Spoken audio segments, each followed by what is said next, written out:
In the shop today is a 1998 Foreman 450 Honda, and the customer brought this to me. So he got a good deal because the brakes were in all sorts of bad shape. The front wheel cylinders were frozen, and actually all the brake hardware was removed, and one of those pieces came loose and broke the hub. Spun around in there and broke a chunk out of it, so that's been replaced.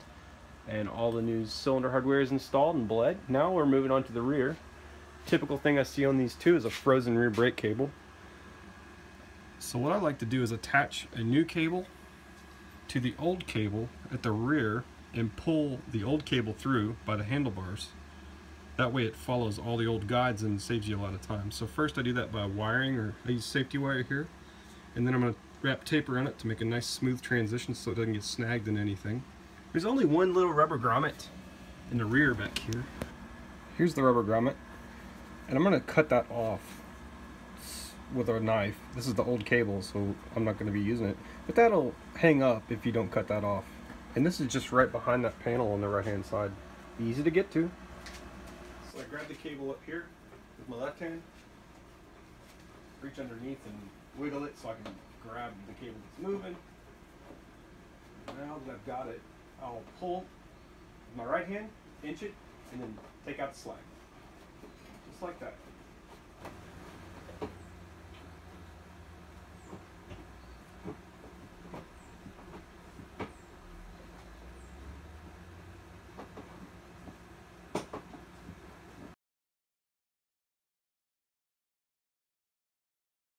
So I got it pulled through, and you know you got the right length because the grommet is in the correct spot.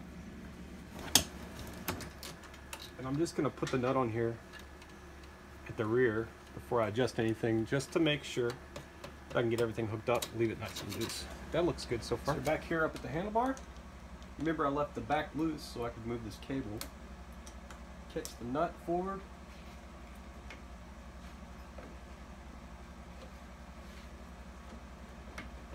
Pull this back over. This will be the last step for most of you, but this one's got to have brake shoes replaced. I'll slide this forward with my left hand to see how much slack is in the cable, looking at the threads, and I'll run it down to take the slack out. The next thing I'll consider is that the parking brake lever has enough play to catch the hook. If you get it too tight, you won't be able to engage your parking brake. Too loose, it won't hold, obviously. And then you've also got to be able to get the machine in reverse easily. So don't over tighten it here, just make sure it's snug. The front brakes do most of the work on this machine. It's got two hydraulic brakes up front and one drum for a live axle.